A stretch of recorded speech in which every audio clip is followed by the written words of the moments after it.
6월 29일 윤석열 전 검찰총장이 대선 출마 선언을 했습니다.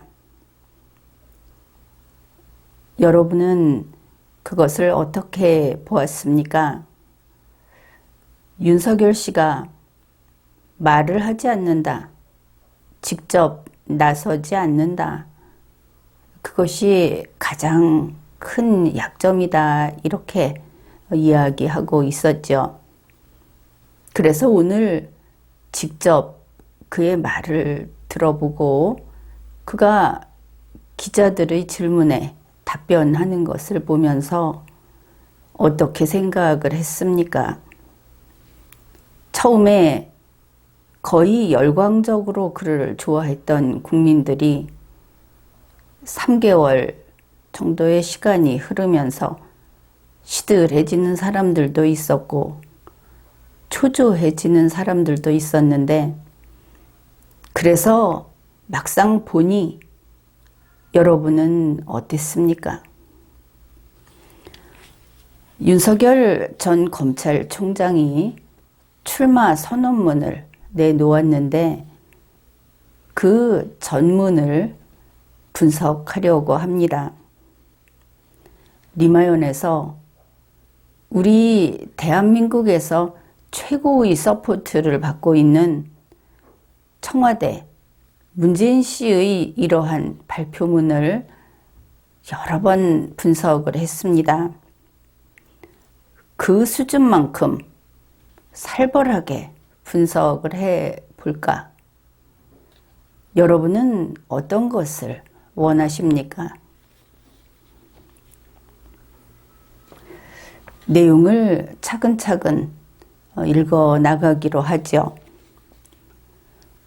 존경하는 국민 여러분, 지난 3월 초 공직에서 물러난 후 많은 분들을 만났습니다. 한결같이 나라의 앞날을 먼저 걱정하셨습니다. 도대체 나라가 이래도 되는 거냐고 하셨습니다. 천안함 청년 전준영은 분노하고 있었습니다. K9 청년 이찬호는 억울해서가 아니라 잊혀지지 않기 위해서 책을 썼습니다. 살아남은 영웅들은 살아있음을 오히려 고통스러워 했습니다. 국가를 지키고 국민을 지킨 우리를 왜 국가는 내팽개치는 거냐고. 마포의 자영업자는 도대체 언제까지 버텨야 하는 거냐고. 국가는 왜 희생만을 요구하는 거냐고 물었습니다. 여기까지가 도입부라고 할 수 있는데, 결국 그 좋은 자리, 검찰총장 자리를 나와서 지금까지 윤석열 씨가 국민과 만나보았더니 우리 국민은 분노하고 있더라. 그런 이야기를 한 것이죠. 국민이 분노하고 있다. 분노하는 사람은 좋은 물건을 만들어내지도 못하고 좋은 연구 결과를 내지도 못합니다. 심지어 자기 자신의 건강을 유지하는 것조차도 쉽지 않겠죠. 아무튼 그가 본 우리 국민은 분노하는 국민이었다. 그것을 알 수 있습니다. 그 다음 내용입니다. 대한민국을 만들고 지킨 영웅들입니다. 저 윤석열은 그분들과 함께 하겠습니다. 산업화와 민주화로 지금의 대한민국을 만든 위대한 국민, 그 국민의 상식으로부터 출발하겠습니다. 그 상식을 무기로 무너진 자유민주주의와 법치, 시대와 세대를 관통하는 공정의 가치를 기필코 다시 세우겠습니다. 여기까지를 보면은 윤석열 씨는 무엇을 새로 만든다는 것이 아니고 복원하겠다. 무너진 것을 다시 세우겠다. 원래의 상태로 일단 만들겠다 한 것을 알 수 있죠.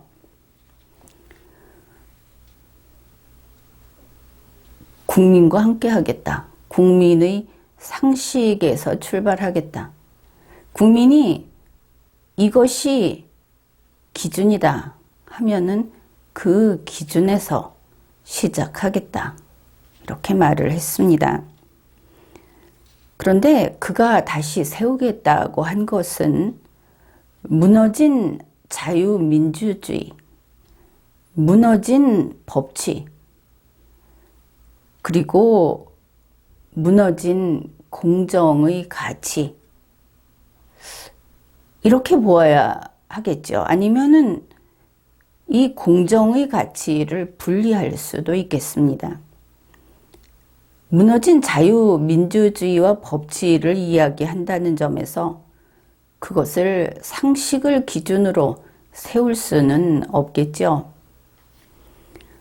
상식이라고 하는 것은 거기에 오욕칠정과 내가 가지고자 하는 그런 승부욕과 이 모든 것이 적절한 선에서 너는 그렇게 욕심이 많은 것이냐?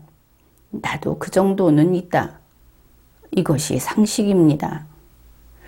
그런데 그것을 가지고 자유민주주의와 법치를 세울 수 있겠는가? 그것은 잘못된 이야기가 되겠죠.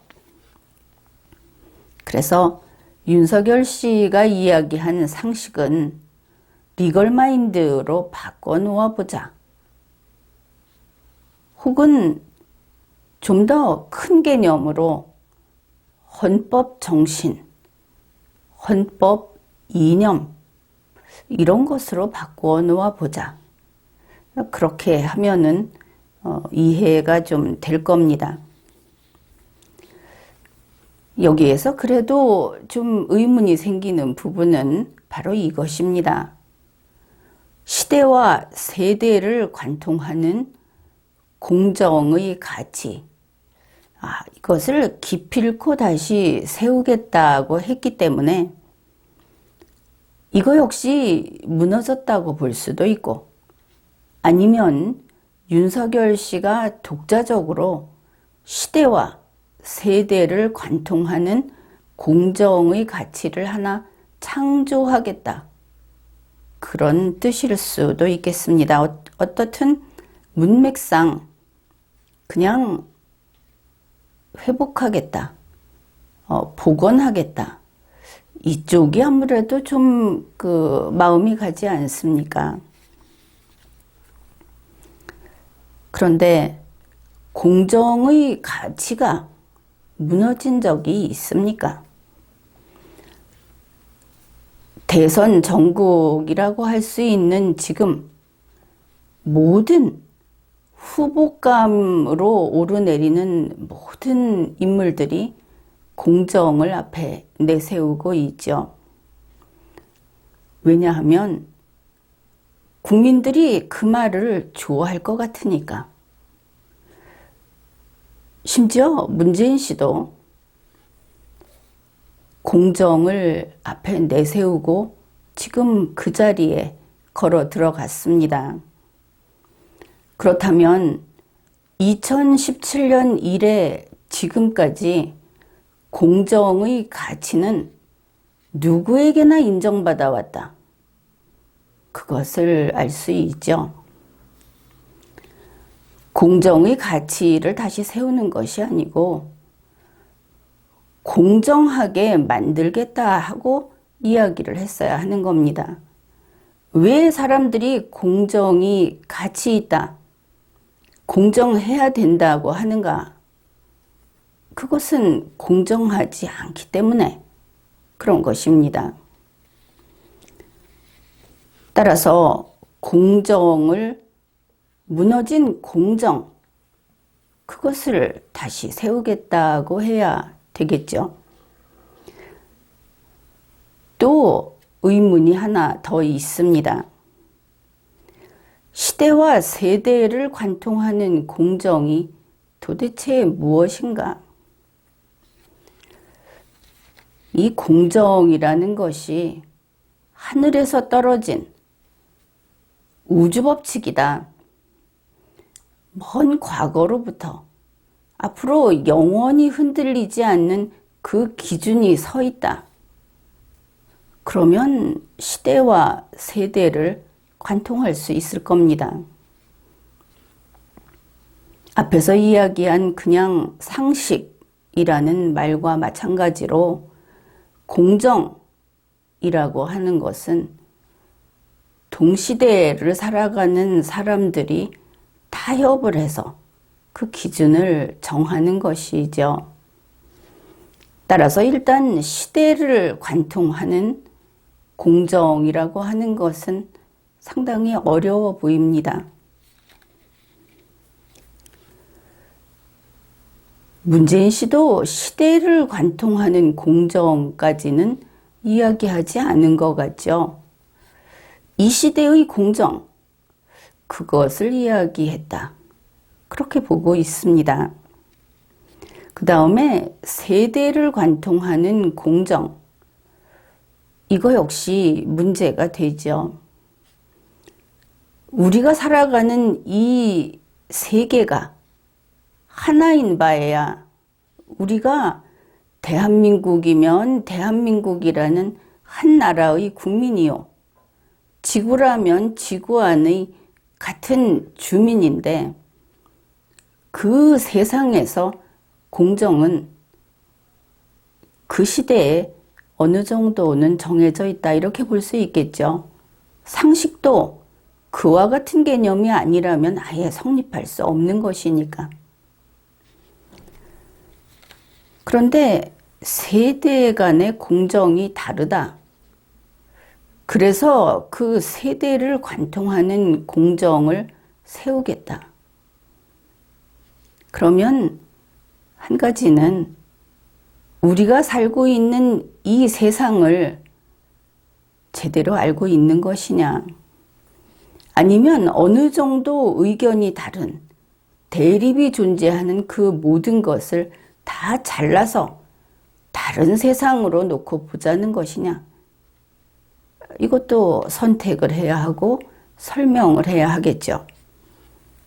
어떤 경우에도 설령 시대와 세대를 관통하는 공정이라는 것이 처음에 좀 어렵다고 했습니다. 이것을 세우겠다. 이게 가능한 경우가 있습니다. 문재인 씨처럼 이것이 공정이요, 이것이 정의다 하고 윤석열 씨가 정하는 겁니다. 그리고 그것을 밀어붙이는 것이죠. 과거도 거기에 맞춰서 고치고 미래도 거기에 복종하라. 이것을 관철하려면은 참으로 막강한 힘이 있어야 하겠구나, 그렇게 생각을 합니다.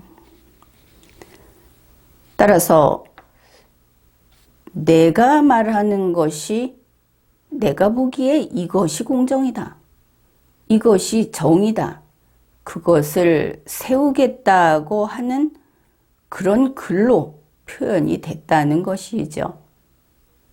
본뜻은 윤석열 씨가 알고 있을 테고 이러한 오해 부분은 스스로 차차 해명을 해가면 될 겁니다. 정의가 무엇인지 고민하기 전에 누구나 정의로움을 일상에서 느낄 수 있게 하겠습니다. 이것이 제 가슴에 새긴 사명입니다. 멋지게 그 출마 선언문을 내놓았는데 이게 나의 사명이다 하는 부분에서 말꼬리를 잡은 것 같기는 합니다. 그러나 사명을 이야기할 때는 자신의 철학이 매우 유연하면서도 힘이 넘치는 그런 철학이 정리되어 있었어야 한다 하는 이야기입니다. 정의가 무엇인지 고민하기 전에 누구나 정의로움을 일상에서 느낄 수는 없죠. 정의가 무엇인가? 원래 인간은 모두 예를 알고 선을 추구하며 그리고 어느 정도의 질서를 당연하게 받아들이는 존재다.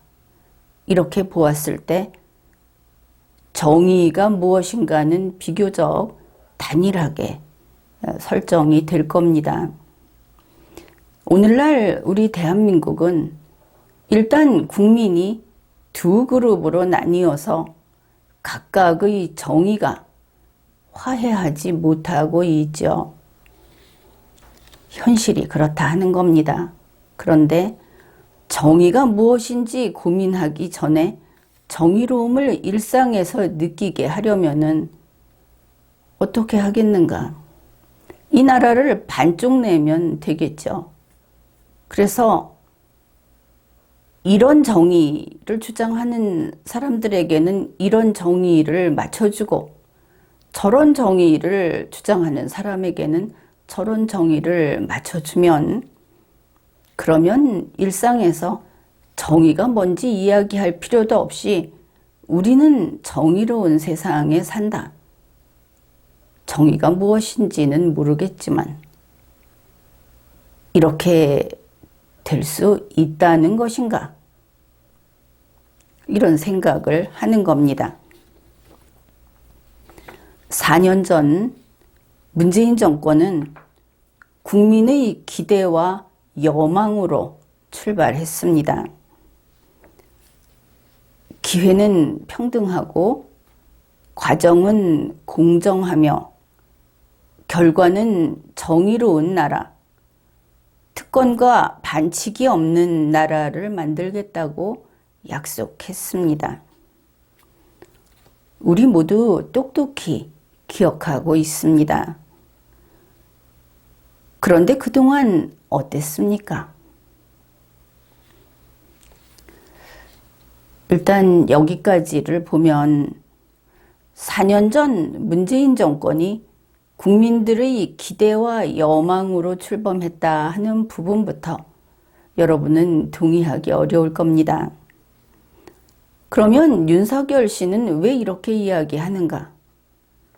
4년 전 윤석열 씨는 바로 이 문재인 정권과 같은 흐름을 타고 있던 인물이었기 때문이죠.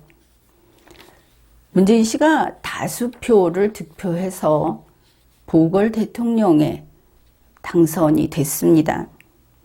그러면 다수결이니까 그게 국민의 여망이라고 보면 되는 것이 아닌가 이렇게 이야기할 수 있는데 그것은 그렇지 않습니다.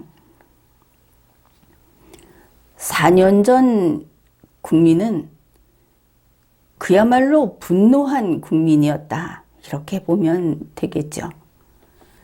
이것도 분노하고 저것도 분노하는 국민이었다. 그 분노의 대상은 박근혜 정권이었다. 박근혜 정권과 연결된 모든 것은 분노의 대상이었고, 그때 국민이 선택한 것은 박근혜의 반대편을 선택했다. 이런 현실에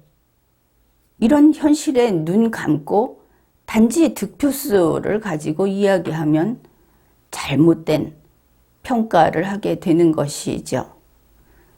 그때 문재인 후보를 선택한 것은 박근혜 세력이 아니었기 때문에 선택한 겁니다. 그때 국민은 문재인이 우수하고 그가 희망을 줄 것이기 때문에 그를 선택한 것이 아니고, 그가 박근혜라는 이름과 그의 선대와 이러한 정치 세력들이 쭉 과거로 갈수록 나타나는 그것을 뒤집어 엎겠다고 했기 때문에 문재인을 선택했던 겁니다. 이것을 똑똑히 알아야 한다. 그가 무슨 소리를 했어도 당선됐다. 지금 국민의힘에서 2022년 선거도 그럴 것이다 라고 하는데, 그게 바로 다른 부분입니다. 2022년 선거가 그렇게 되려면 국민의 분노가 하늘을 찔러야 하는 겁니다. 문재인이 탄핵당에서 끌려 나오고 민주당이 국민이 보는 앞에서 당 해체를 하고 이 지경까지 가면 그때와 같은 상황이라고 할 수 있겠죠. 지금은 다르다 하는 것입니다. 4년 전 보궐 대통령 선거는 분노로 선택을 한 겁니다. 국민은 기대도 없었고 여망도 없었고, 문재인 씨가 기회가 어떻고 정의가 어떻고 하는 것은 단지 그겁니다. 기회는 평등하고 박근혜 족속에게 있던 기회를 이제 우리가 가져올 것이고, 과정은 공정하고 박근혜 일당에게 일체의 배려나 용서는 없을 것이며, 결과는 정의로울 것이다. 결과는 지금까지 보지 못했던 새로운 세상을 볼 것이다. 과거 너희들이 패배했던, 과거 너희들보다 위에 있던 모든 자들, 그것들은 다 끌어내릴 것이다 하는 약속이었다. 기억하십니까? 2017년 민주당이 외치고 다니던 것은 세상에 파란을 일으키겠다, 모두 다 뒤집어 엎겠다는 것이었습니다. 그게 블루라는 컬러로 칠해지기는 했지만 우리 한글은 엄연히 파란을 일으키겠다. 리마연에서는 2017년에도 그건 안 된다고 경고를 했었습니다. 그래서 윤석열 씨는 4년 전 문재인 정권이 국민의 기대와 여망을 가지고 출발했다고 하는 그 시각 틀렸다. 제대로 알기 바랍니다. 그리고 국민의힘이라든지 보수라든지 하는 데서 대선 후보로 나오는 사람들은 이와 같은 이야기는 다시 해서는 안 될 것입니다. 현실을 못 보는 사람들이 어떻게 내일을 구상할 수 있을 것이며 앞으로의 일을 국민이 그들에게 맡길 수 있겠습니까? 윤석열 씨는 이렇게 이야기를 합니다. 경제 상식을 무시한 소득 주도 성장, 시장과 싸우는 주택 정책, 법을 무시하고 세계 인류 기술을 사장시킨 탈원전, 매표에 가까운 포퓰리즘 정책으로 수많은 청년, 자영업자, 중소기업인, 저임금 근로자들이 고통을 받았습니다. 여러분은 이 대목이 그냥 아무 걸리는 것 없이 솔솔 그렇게 받아들여질지도 모릅니다. 여러분의 귀를 통과해서 저쪽으로 흘러가 버리는 것이죠. 그렇게 되면 이 글을 쓰고 이 이야기를 한 사람은 실패한 것이 되겠죠. 여러분을 붙잡아 세우고 아, 이게 무슨 소린가 하면서 귀를 기울이게 하고 그런 내용이 아니다. 그런 뜻이니까. 여기에서 앞부분 매표에 가까운 포퓰리즘 정책까지 부분은 이런 겁니다. 과학을 전공하지 않은 사람, 그쪽에 대해서 익숙하지 않은 사람이 그래도 꽤 잘 이해해서 자기가 알기 쉽게 노트에 메모를 한 그런 글처럼 보인다. 전문가들, 그런 사람들의 설명을 들으면서 나름대로 1차 소화를 해서 정리한 그런 표현이다. 그런 부분은 잘 정리했다. 이렇게 생각을 합니다. 다만 소득주도 성장이라든지 탈원전, 또 현재 문재인 정권의 주택정책, 포퓰리즘 정책 이런 것들이 그 다음 부분하고 과연 바로 연결되는가? 여기에는 좀 문제가 있죠. 청년, 자영업자, 중소기업인, 저임금 근로자들이 소득주도 성장 때문에 고통만 받았는가?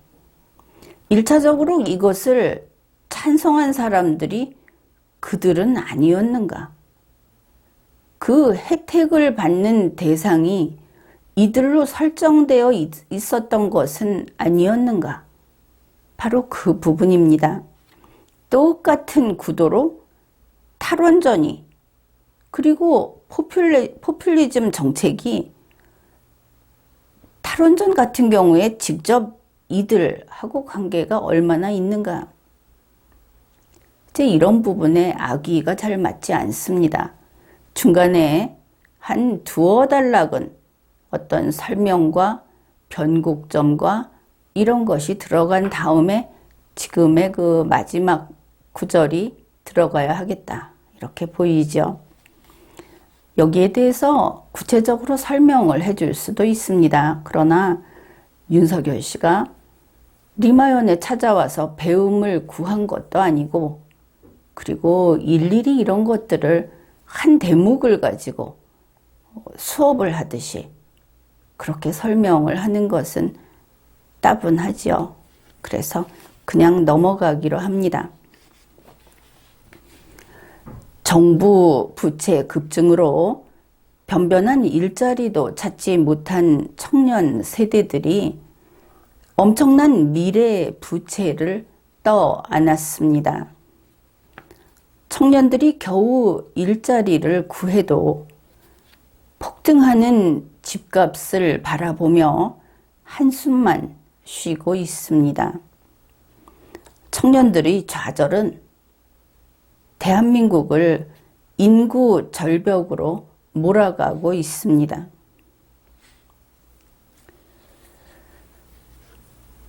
이거 보면은 청와대에서 나오는 그 자료들 거기에 있는 브리핑을 가지고 대충 정리해서 쓴 게 아닌가.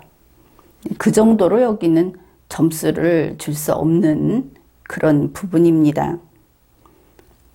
문재인 씨가 문재인 청와대와 문재인 민주당이 4년이 넘도록 계속 이해하지 못했던 이 부분을 윤석열 씨도 이해하지 못했구나.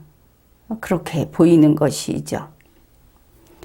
한 가지만 이야기를 해봅시다. 청년들이 좌절해서 대한민국을 인구 절벽으로 몰아가고 있다. 이거 문재인 씨, 문재인 민주당이 이걸 내세워서 지방 분권하자. 완전히 국가를 조각내자. 그리고 풀뿌리 민주주의, 직접 민주주의 하자. 그리고 뭐 지금 나오는 이야기는 각 지자체에서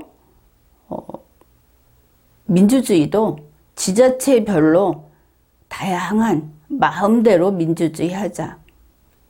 서울을 없애버리고 세종시로 옮기자. 메가시티 만들자. 이런 이야기 나오는 것이 이 인구 절벽이 어떻고 하는 바로 그것과 다 있는 것입니다. 얼마 전에는 보니까 앞으로 몇 년 안 가서 부산만한 그 인구가 사라져서 부산만한 도시 하나가 없어진다. 큰일 났다. 이런 뉴스도 봤습니다. 그건 뉴스 선동용이죠. 설령 출산율이 낮아서 인구가 줄어든다고 한들 어쩌라는 겁니까? 그들이 이야기하는 것이 대책도 아니다.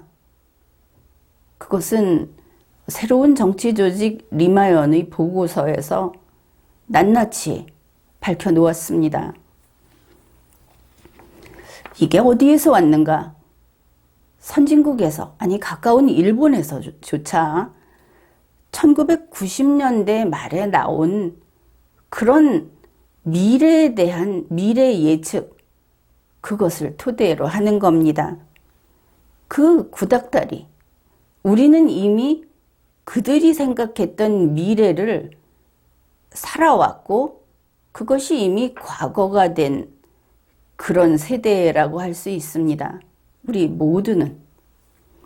그런데 1990년대에 나온 그러한 것을 토대로 한 문재인 정권의 현실 인식, 그것은 이미 지나봤음에도 불구하고 과거의 예측, 유명인들의 보고서, 이런 것을 가지고 확대 재생산을 한 것이죠. 마치 대단한 무엇처럼 이미 지나갔는데. 그래서 그러한 정책은 헛짓이다. 이렇게 평가를 하겠습니다. 그런데 문재인 민주당에서 아직도 이거 밀고 있는 사람들 제법 있죠.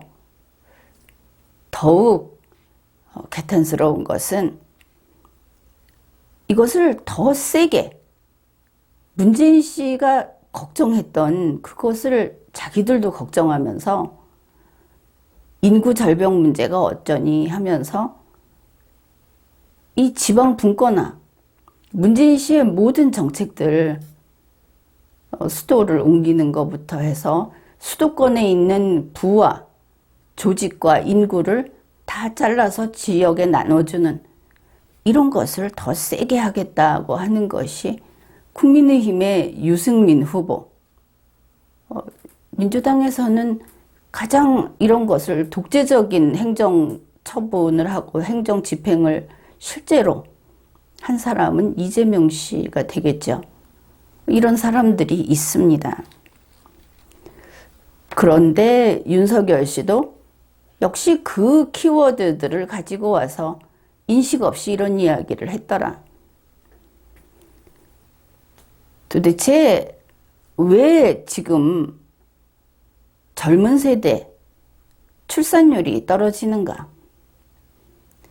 힌트를 주자면 그런 겁니다. 지금 2030, 지금 청년이라고 하는 세대들은 바로 이런 면에서 그 이전의 세대들과 다른 삶을 추구하고 있다. 그것을 억지로 굴러가는 바퀴를 억지로 잡아 세우겠다고 하면서 고민하고 있는 겁니다.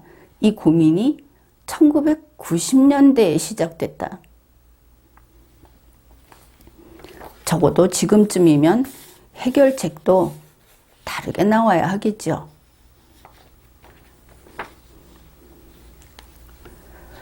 윤석열 씨의 출마 선언문 계속 읽어봅시다. 국민을 네 편으로 갈라 상식과 공정, 법치를 내팽개쳐 나라의 근간을 무너뜨리고 국민을 좌절과 분노에 빠지게 하였습니다. 이 정권이 저지른 무도한 행태는 일일이 나열하기도 어렵습니다. 정권과 이해관계로 얽힌 소수의 이권 카르텔은 권력을 사유화하고 책임의식과 윤리의식이 마비된 먹이 사슬을 구축하고 있습니다. 여러분이 인식하고 있는 그런 상태, 그것과 윤석열 씨의 인식이 아마 접합점이 많다. 그렇게들 느낄 겁니다. 윤석열 씨는 국민을 편가르기 하는 이것이 나라의 근간을 무너뜨리고 국민을 좌절과 분노에 빠뜨렸다. 이렇게 이야기를 했습니다. 그러면 이것이 얼마나 큰 죄인지 윤석열 씨는 그 죄의 무게를 어떻게 인식하고 있는지 좀 따져 물어보고 싶지 않습니까? 리마연에서는 단지 국민을 편갈랐던 문재인 정권의 죄, 그것 하나만으로 그것은 고전적인 의미에서 반역죄이고 실정법에서 이것을 찾아내자면은 결국 여적죄에 이른다. 그렇게 평가를 했습니다. 이 정권은 권력을 사유화하는 데 그치지 않고 집권을 연장하여 계속 국민을 약탈하려 합니다. 우리 헌법의 근간인 자유민주주의에서 자유를 빼내려 합니다. 민주주의는 자유를 지키기 위한 것이고 자유는 정부의 권력 한계를 그어주는 것입니다. 소소하지만 중요한 지적을 하나 하겠습니다. 대한민국 헌법은 권력이 오직 주권자인 국민에게 있다고 규정을 합니다. 권력과 권한을 구분해서 바르게 쓰기를 권합니다. 정부에는 애초에 헌법이 정해놓은 한계 지어진 권한만 있습니다. 따라서 정부의 권력 한계가 아니고 정부의 권한, 이렇게 써주어야 하겠죠. 권력 한계, 권한은 권력의 한계가 아닙니다. 그렇기 때문에 자유가 빠진 민주주의는 진짜 민주주의가 아니고 독재요, 전제입니다. 이 정권은 도대체 어떤 민주주의를 바라는 것입니까? 도저히 이들을 그대로 두고 볼 수 없습니다.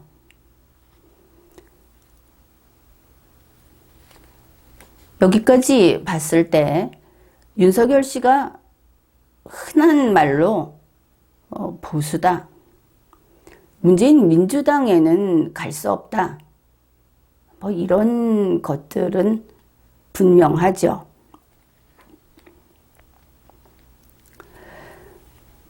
자유민주주의는 승자를 위한 것이고 그 이외의 사람은 도외시하는 것이라는 오해가 있습니다. 그런데 이 대목이 왜 들어간 것입니까? 혹시 여러분은 알고 있습니까? 자유민주주의가 승자를 위한 것이다. 이거 좌파들은 이런 이야기 합니까? 물론 그렇게 말을 하죠. 이 헌법이라는 것이 이념 대결을 해서 승리한 이념을 헌법에 새겨 넣는 것이다. 200년도 더 전에 나왔던 이야기입니다. 그것은 한 국가가 모두 유권자, 자유민으로 구성되어 있지 않고 지배층과 피지배층이 같이 어울려서 한 나라를 구성할 때 그때만 성립하는 그런 이야기다. 논리상 그렇게 되겠죠. 우리가 알고 있는 자유민주주의 국가에서는 일단 모든 국민은 동일한 존중받는 그런 존재다. 피지배민은 없다. 특권층은 없다. 헌법에도 이것은 규정되어 있습니다. 만일 이런 오해를 하는 사람들이 있다면 그들은 구시대적인 사고를 하거나 잘못 알고 있는 것이다. 그것부터 분명히 해둡니다. 그러면서 윤석열 씨는 이제 일반적인 설명을 하고 있습니다.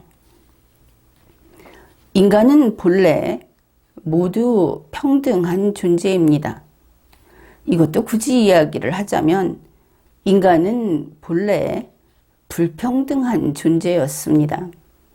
그것이 인간의 존엄성을 존중해야 한다. 인간이 존엄하다는 데 있어서 모두 평등하다. 심지어 이 존엄한 100만 명을 살리기 위해서 존엄한 한 명이 목숨을 잃어야 한다고 했을 때 100만 대 1이라는 가치 비교가 불가능한 것이다. 100만 명을 살리기 위해서도 한 명의 생명을 양보하라고 할 수 없을 정도로 그렇게 모두 자기 자신이 사실은 전체인 그러한 것이 인간의 존엄성이다. 그런 것이죠. 인간이 본래 평등하다가 아니고 우리가 살고 있는 이 세상에서 대한민국에서 인간은 모두 평등합니다. 남을 위해서 자기 목숨을 버리는 선택은 그 스스로 하는 것이지 그것이 아름다운 것이라고 그런 인식이 퍼져서는 안 되는 겁니다. 아름다운 것을 강조하고 어느 순간에는 요구하게 되기 때문이죠. 그래서 누가 누구를 지배할 수 없고 모든 개인의 자유가 보장되어야 합니다. 그러나 자유민주국가에서는 나의 자유만 소중한 것이 아니라 다른 사람의 자유와 존엄한 삶 역시 마찬가지로 중요한 것입니다. 존엄한 삶에 필요한 경제적 기초와 교육의 기회가 없다면 자유는 공허한 것입니다. 승자 독식은 절대로 자유민주주의가 아닙니다. 자유를 지키기 위한 연대와 책임이 중요합니다. 그리고 이는 자유민주주의를 추구하는 국민의 권리입니다. 좋은 이야기를 써 놓았는데 이 단락에 대한 느낌은 이렇습니다. 윤석열 씨, 도대체 뭐하러 이런 이야기를 하는 겁니까? 자유 혹은 자유민주주의 인간 존엄성, 이런 이야기를 하고자 한다면 이렇게 교과서에 밑줄 쭉쭉 그어서 정리해 놓은 이런 것을 읽을 일이 아니라 스스로 체험했던, 스스로 느꼈던 이야기 한도막을 하는 것이 차라리 낫지 않겠는가. 많이 봐주고 있는 겁니다. 이게 문재인 씨 글이었다면 아마 난도질을 했겠죠. 문맥이 맞지 않는다. 앞뒤가 관계가 없다. 도대체 개념은 알고 썼느냐? 이 이야기하는 당신의 머릿속에 자유가 무엇인지 들어있기는 한 거냐? 지금은 그렇게 이야기하지는 않겠습니다. 간단히 말해서 어떤 정보를 기억하고 그것을 잘 찾아서 재생을 했다. 이렇게 보입니다. 무슨 말이냐? 지금 이 중요하고 사람들이 심장이 뛸 만한 그런 이야기를 평탄한 어조로 또박또박 읽어 나간다 하는 데서 신념이 빠져 있다. 열정이 빠져 있다. 뭐 그런 이야기입니다. 국제사회는 인권과 법치, 자유민주주의 가치를 공유하는 국가들 사이에서만 핵심 첨단 기술과 산업시설을 공유하는 체제로 급변하고 있습니다. 급변은 아니고 이미 이렇게 된 지 한참 됐습니다. 외교 안보와 경제, 국내 문제와 국제 관계가 분리될 수 없는 하나가 되었습니다. 이제는 전쟁도 총으로 싸우는 것이 아니라 반도체 칩으로 싸웁니다. 국제사회에서도 대한민국이 문명국가의 보편적 가치에 기반하고 있다는 분명한 입장을 보여야 합니다.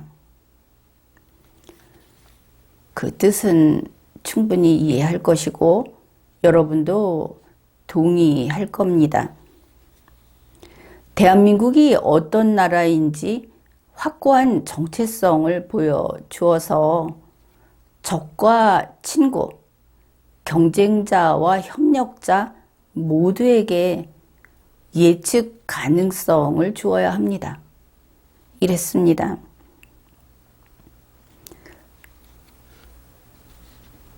거참 이상하다고 생각을 했습니다.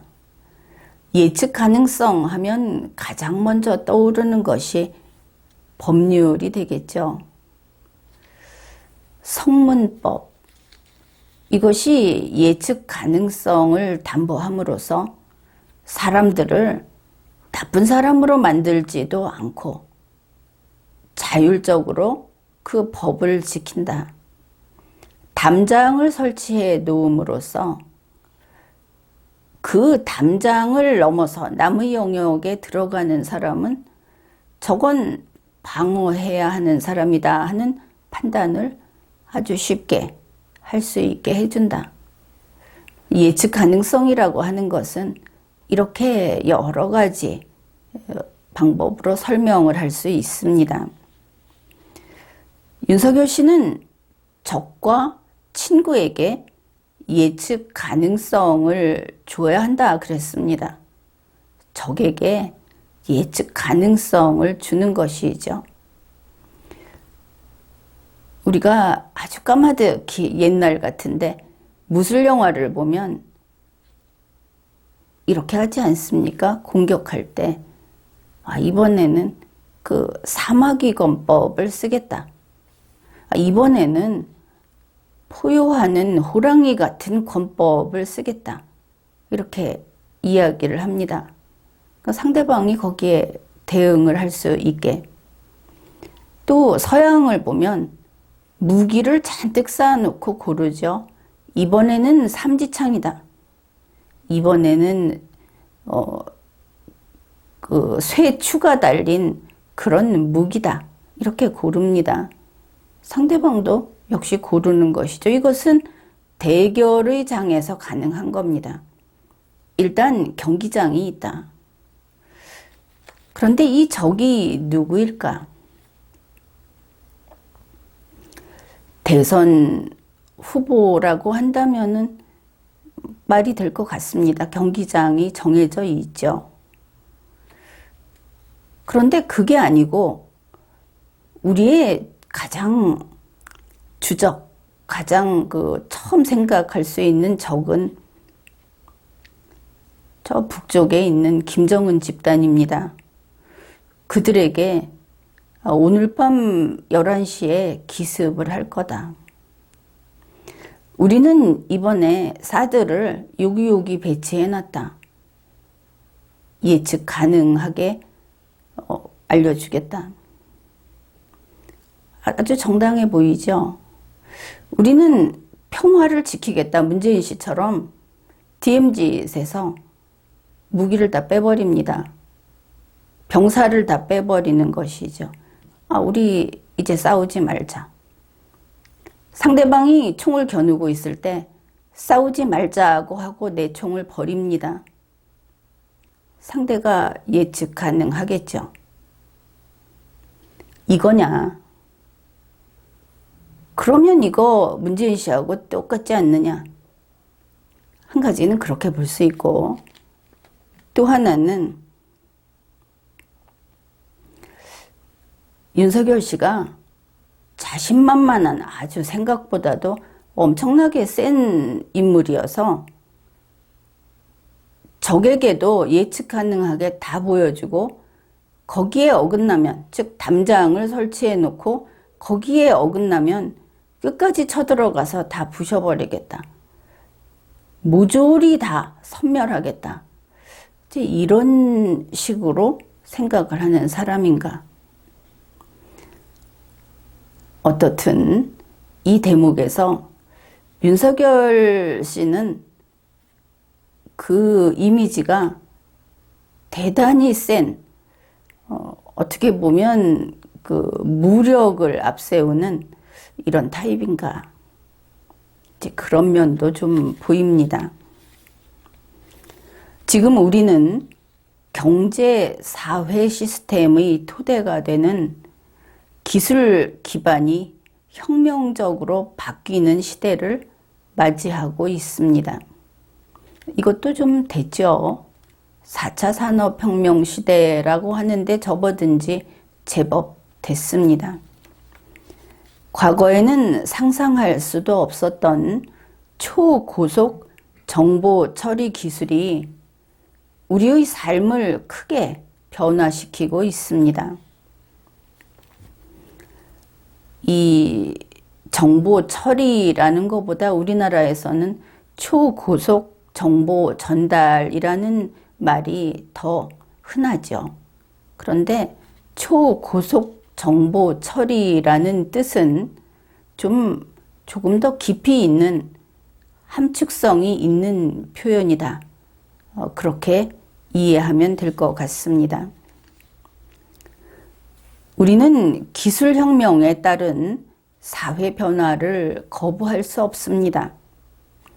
과거에 해오던 방식대로 일하는 것만으로는 국제 분업 체계에서 낙오되어 저생산성 국가로 떨어질 것입니다. 그것은 뉴스에서 많이 봤던 내용이죠. 우리에게 닥친 새로운 기술혁명 시대의 도전을 극복하기 위해서는 과학기술과 경제, 사회제도의 혁신이 필수입니다. 혁신은 자유롭고 창의적인 사고, 자율적인 분위기, 공정한 기회와 보상, 예측 가능한 법치에서 나오는 것입니다. 광범위한 표현의 자유, 공정과 상식, 법치의 자양분을 먹고 창의와 혁신은 잘합니다. 이 모든 것이 여러분이 생각하기에 별로 거부감이 생기지 않을 것이다. 그렇게 봅니다. 왜냐하면 여기에서 윤석열 씨가 이야기하는 이런 방안들, 방향, 이것이 결국은 자유민주주의 그리고 자유시장경제 질서, 거기에 맞춰서 문제를 해결하는 그런 방식으로 보이기 때문에 그런 겁니다. 마치 4차 산업혁명 시대가 오면 사회주의 체제, 반계획경제 체제, 또 복지를 전면 복지를 하면서 큰 정부, 통제사회, 여기에 이제 안전이라든지 이런 것까지 겸해서 이렇게 가야 한다. 결국 지금 우리가 살고 있는 시대가 위기의 시대고 재난의 시대이기 때문에 위기정부로서 과거의 위기정부라는 용어하고는 다른 겁니다. 위기 관리를 하는 정부는 정부가 전권을 다 쥐고 그리고 국민은 위기를 극복하기 위해서 다른 좀 사치라고 할 수 있는 고가치의 모든 것들을 포기하는, 결국은 생존을 위해서 정부가 운영되는 그런 시대로 만들어가고 있다는 것이 우리가 4년여 확인한 점들이죠. 문재인 정권이 하고 있는 것이 여러분은 계속 위험합니다. 여러분은 두려워하십시오. 그 위험을 우리가 지키겠습니다. 우리한테 맡기십시오. 간단히 말하면 바로 이것의 연속이었다. 그런 겁니다. 윤석열 씨는 그게 아니고 똑같은 위험이 닥쳐도 대한민국 헌법은 국민이 살아있고 국민이 그것을 스스로 지키고 관리하는 그런 국가다 하는 것을 설명한 것이다. 그렇게 보면 되겠죠. 그래서 이것을 같이 하는데 보수적 가치, 보수로서의 방향성 이렇게 말을 할 수도 있고 대한민국 헌법에 충실한 그런 해법이요, 그런 시각이다. 이렇게 볼 수도 있을 겁니다. 다만 여기에서 빠져 있는 것이 방금 이야기했듯이 문재인 정권이 세계에서 경쟁을 해서 우리가 더 나아지기 위해서 경제 사회제도를 혁신하자, 모든 것을 혁신하자 했던 것이 아니다. 이 부분을 놓쳐서는 안 되겠죠. 우리가 생각하는 앞으로 나아가는 길은 플러스 방향이라고 한다면 문재인 정권이 이야기하는 것은 죽지 못해 사는, 죽지 않기 위해서 선택하는 그런 것들이다. 그래서 이제는 국가 개조에까지 이르고 있지 않는가. 이 어두움의 영역을 이번에 건드리지 않았다. 그것이 좀 아쉬운 부분입니다. 국민들이 뻔히 보고 있는 앞에서 오만하게 법과 상식을 짓밟는 정권에게 공정과 자유민주주의를 바라고 혁신을 기대한다는 것은 망상입니다. 현재 국민들이 먹고 사는 문제도 해결하지 못하고 국민들을 고통에 신음하게 만드는 정치 세력은 새로운 기술혁명의 시대를 준비하고 대처할 능력도 의지도 없습니다. 이들의 집권이 연장된다면 대한민국의 앞날이 어떻게 될지 불을 보듯 뻔합니다. 이렇게 문재인 정권의 실정, 정책 실패, 거기에 대해서 비판을 했고 또 이어서 이렇게 이야기를 합니다. 우리 국민들은 다 알고 있습니다. 더 이상 이들의 기만과 거짓, 선동에 속지 않을 것입니다. 이제 우리는 이런 부패하고 무능한 세력의 집권 연장과 국민 약탈을 막아야 합니다. 여기에 동의하는 모든 국민과 세력은 힘을 합쳐야 합니다. 그래서 반드시 정권 교체를 이루어내야 합니다. 그래서 다 같이 힘을 합하자. 그런 이야기를 했습니다. 여러 가지로 부족한 저에게 국민 여러분께서 많은 격려와 지지를 보내주셨습니다.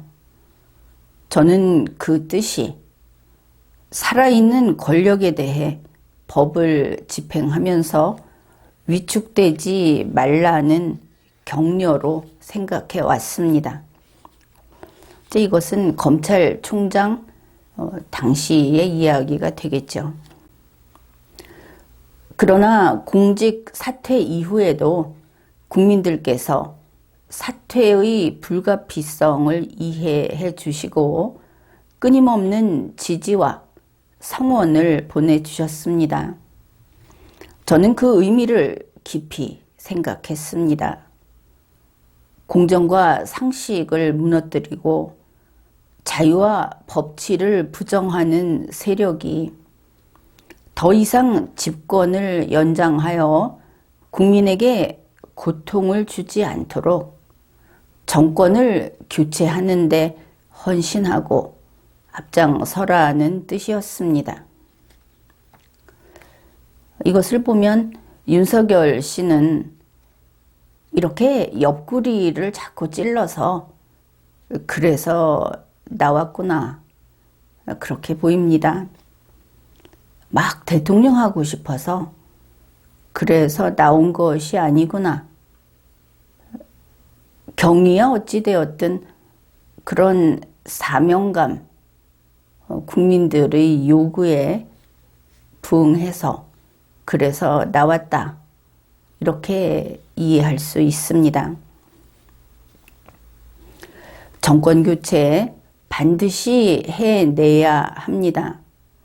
정권 교체를 이루지 못하면 개악과 파괴를 개혁이라 말하고 독재와 전제를 민주주의라 말하는 선동가들과 부패한 이권 카르텔이 지금보다 더욱 판치는 나라가 되어 국민들이 오랫동안 고통을 받을 것입니다. 그렇게 돼서는 안 되겠죠. 그야말로 부패 완판 대한민국이 될 것입니다. 정권 교체라는 국민의 열망에 부응하지 못하면 국민과 역사 앞에 씻을 수 없는 죄를 짓는 것입니다. 이제 이 사명감을 가지고 나온 윤석열 씨는 정권 교체라고 하는 것이 임무가 되어버렸다. 그것을 알 수 있죠. 국민이 윤석열 당신이 해라. 이러니까 그 임무에 복종해서 나왔다. 그런 뜻이겠죠. 그런데 이렇게 보통 나서는 사람은 영웅이라고 하지 않습니까? 떠밀려서 영웅이 됐구나. 이 영웅하다가 죽을 수도 있는데 이제는 공무원도 아닌데 그렇게 됐구나. 이런 것을 볼 수 있습니다. 윤석열 씨가 거대한 악과 맞서서 승리할 수 있을 것인가? 힘은 충분한가? 그의 옆구리를 찌른 국민들이 많이 도와주어야 하겠죠. 이번에도 그를 비판하면서 검찰 중립을 깼다 이런 이야기를 하던데 윤석열 씨는 지금 검찰총장이 아니죠. 공무원도 아니고 대한민국 헌법에 따르면 이제는 공무원으로서의 제한 그것을 다 벗은 일반 국민입니다. 그에게 공무담임권 또 피선거권 이런 것들은 일반 국민과 똑같이 보장이 되는 것이죠. 이 점은 최재형 전 감사원장도 마찬가지입니다. 문재인 씨가 즉각 그 면직을 제거했다. 그런 뉴스가 나왔죠. 어느 한 면은 이렇게도 보입니다. 6월 29일 윤석열 씨가 대선 출마 선언을 한다고 하니까 6월 28일 문재인 씨는 최재형 당신이 나가서 그 발이라도 좀 걸어라. 이러고 즉각 제거를 해준 것이 아닌가. 그런 면도 분명히 있습니다. 이것을 가지고 언론에서는 이제 다들 사람이 많으면 많이 싸우게 됐다. 분열할 것이다. 그러는데 그것은 대표적인 마이너스 사고, 부정적 사고입니다. 후보들이 많이 나온다. 이 문재인 민주당의 반대편에 후보가 좋은 사람들이 많이 나온다 하는 것은 좋은 일입니다. 이제 윤석열 씨 그리고 최재형 씨 다 나와서 서로를 볼 것이 아니고 오직 문재인 민주당만을 보면서 그들을 공격하면 공격은 2배가 될 겁니다. 그 이외에 좋은 후보들 더 많이 나와야 하는 것이죠. 훌륭한 후보들이 10명 나와서 문재인 민주당을 공격하면 정권 교체의 길은 가까워집니다. 서로 상대방을 끌어당기는 짓은 하지 말라. 최종 결정은 주인인 국민이 할 테니까. 이것을 분명히 알아야 하겠습니다. 저 윤석열 반드시 정권 교체를 이루겠다는 절실함으로 나섰습니다. 거대 의석과 이권 카르텔의 호위를 받고 있는 이 정권은 막강합니다. 그렇기 때문에 10가지 중 9가지 생각은 달라도 한 가지 생각, 그러니까 정권 교체로 나라를 정상화시키고 국민이 진짜 주인인 나라를 만들어야 한다는 생각을 같이 하는 모든 사람들이 힘을 합쳐야 합니다. 생각이 다른 사람들이 함께 힘을 모을 때 우리는 더 강해집니다. 그래야만 이길 수 있습니다. 그러면 빼앗긴 국민의 주권을 되찾아올 수 있습니다. 지금 주권을 뺏긴 상황이다 이렇게 심각하게 보고 있다. 그것을 알 수 있죠. 주권을 뺏겼다 하는 생각을 하는 그런 국민, 그런 그 세력에서는 생각이 10가지 중 9가지가 다르지 않습니다. 그저 10가지에서 한두 가지 다르겠죠. 그리고 거기에도 경중이 있는 거 아닙니까? 따라서 이러한 바람은 이루어질 겁니다. 모두 노력을 하면. 저는 정치 일선의 경험은 없습니다. 그러나 인사권을 가진 권력자가 아니라 국민의 뜻에 따라 오로지 국민만을 바라보고 일해야 한다는 신념으로 26년의 공직 생활을 했습니다. 법과 정의, 자유민주주의 가치를 현실에 구현하는 것이 말처럼 쉬운 일이 아니라는 것을 몸소 체험하고 겪었습니다. 이 부분은 중요합니다. 세상 일이 쉽지 않다 하는 것을 깨닫는 것이 그게 경력입니다. 그것을 알아야 문제 해결도 할 수 있고 그런 것이죠. 국민들께서 그동안 제가 공정과 법치를 실현하는 과정에서 겪은 일들을 다 보셨습니다. 정치는 국민들이 먹고 사는 현안을 해결하고 미래를 준비하는 일입니다. 우리의 현안을 해결하고 미래를 준비하는데 공정과 법치는 필수적인 기본 가치입니다. 이러한 가치를 바로 세우는 것이 국민을 위한 정치의 시작입니다. 앞으로 어떻게 하겠다 하는 그 대충 느낌은 온다. 그렇게 보이죠.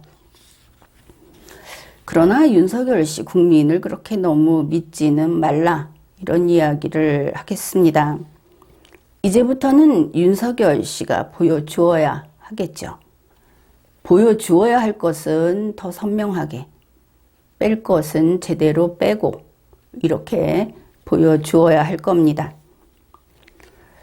국민 여러분, 저는 국민과 국가의 미래를 위해 모든 것을 바치고 헌신할 준비가 되었음을 감히 말씀드립니다. 정권 교체를 열망하는 모든 분들과 힘을 모아 확실하게 해내겠습니다. 우리의 미래를 짊어질 청년들이 분노하지 않는 나라, 국가를 위해 희생한 분들이 분노하지 않는 나라, 산업화에 일생을 바친 분들이 분노하지 않는 나라, 민주화에 헌신하고도 묵묵히 살아가는 분들이 분노하지 않는 나라, 세금을 내는 분들이 분노하지 않는 나라를 만들겠습니다. 이 아웃라인은 보여줬다 싶죠. 이제 그것이 어떤 나라인지 이제 그 이야기를 기다려보면 될 듯 합니다. 그리고 청년들이 마음껏 뛰는 역동적인 나라, 자유와 창의가 넘치는 혁신의 나라, 약자가 기죽지 않는 따뜻한 나라, 국제사회와 가치를 공유하고 책임을 다하는 나라를 반드시 만들겠습니다. 위대한 국민 여러분, 우리는 할 수 있습니다. 힘내십시오. 이렇게 마쳤습니다. 일단은 이제 첫 대면을 했으니까 여기에 대해서 여러분이 생각을 정리하고 또 앞으로 나올 다음 이야기도 경청하기로 하죠. 지금까지 리걸마인드 연구소였습니다.